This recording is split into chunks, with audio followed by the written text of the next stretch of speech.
Botswana is exporting power for the first time in 10 years, a far cry from the days when Africa's biggest miner of diamonds was forced to import as much as 75% of its needs. State-owned Botswana Power Corporation started limited sales to the Southern African Power Pool's auction platform, where regional utilities buy and sell electricity. Sales have been made possible by improved plant availability at the flagship 600 megawatts Morupol plant, which is now producing 450 megawatts and is expected to reach full capacity next year or next month. Exports will rise to a targeted 100 megawatts once the 120 megawatts Morupol plant is put back online in July, following a 6-year refurbishment program. Botswana's problem started in 2008 when its main provider, South Africa's Eskom Holdings, cut supplies, citing a lack of power in its home market. Botswana fast-tracked the Morupol plant in response, but it was beset with construction problems and machine failures. And over 7 million people in South Sudan could become severely food insecure in coming months unless aid is urgently given. The United Nations World Food Programme has warned that without assistance, as of May this year, more than 1.3 million children under 5 will be at risk of acute malnutrition. Now, the Food and Agriculture Organization is a specialized agency of the United Nations that leads international efforts to defeat hunger. Its goal is to achieve food security for all and make sure that people have regular access to enough high-quality food to lead active, healthy lives. How has FAO supported the humanitarian effort in South Sudan? I'm being joined by the FAO Sub-Regional Coordinator in Addis Ababa, Ethiopia, Mr. Patrick Komawa.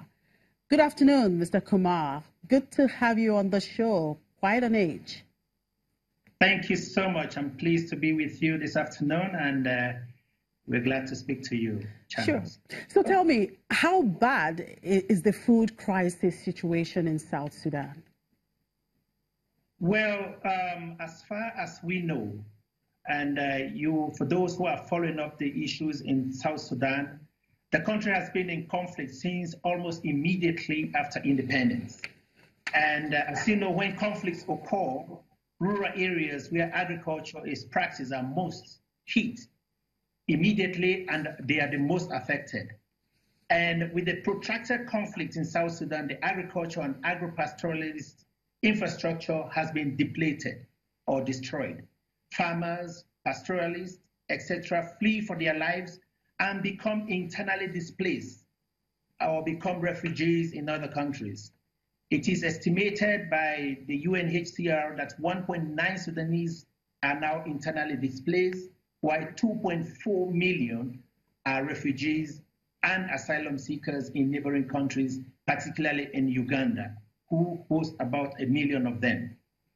So, based on an assessment that has been carried out in South Sudan itself, and that's an assessment FAO, WFP, and UNICEF, with collaboration of the government, undertake regularly, about 7.1 million people in South Sudan, almost 2/3 of the population, could become severely food insecure in the coming months.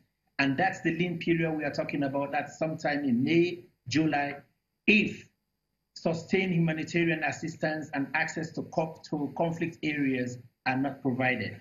All right, Doctor. Yeah. Okay, Dr. Komawa, in terms of funding, how much are we looking at to actually solve this problem, perhaps? Well, in terms of funding, according to the estimates, which is the humanitarian response assessment that the UN has done, we need about $1.7 billion for South Sudan humanitarian response, which will involve several humanitarian agencies, NGOs, and development partners. And as February 23rd this year, only 5.5% is funded, which is 94 million has been received. For FAO in particular, we need about $35 million because the estimate which we have for the component of the response plan is 71 million, but we've been able to secure 36 million US dollars through projects and pledges. So we urgently need $35 million to provide funding and assistance to provide life-saving response.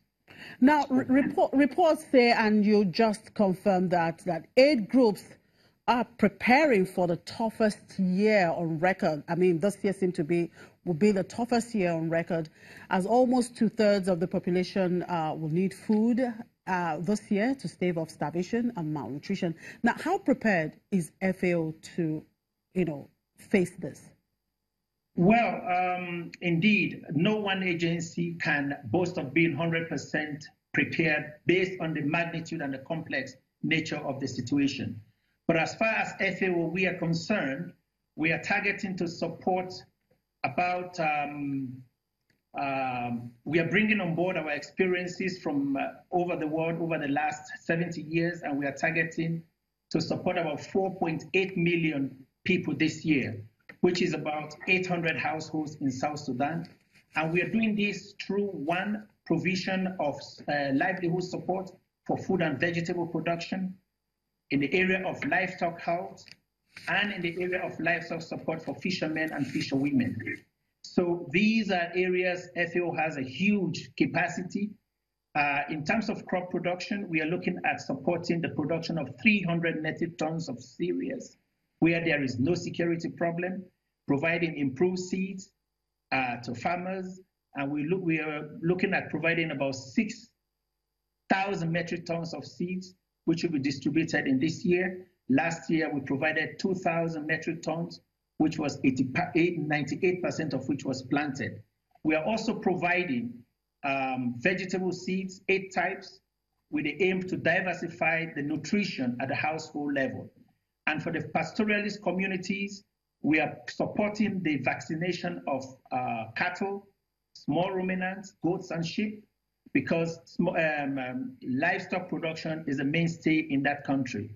Last year, we vaccinated about 6.1 million livestock, and this year we are targeting to vaccinate about 800 million animals.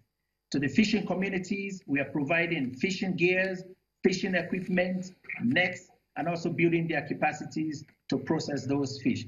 So as you can see, we are providing a wide range of services to the population, and we hope that we help to stem the catastrophe. All right, thank you very much for your time, Dr. Kumar, and we wish you luck in your effort to actually solve that issue in South Sudan. Thank you for your time. And it's on that note that we draw the curtain on today's edition of the program, and of course for the week. Thank you very much for being part of it. I'm Chimezi Obi Iwabu.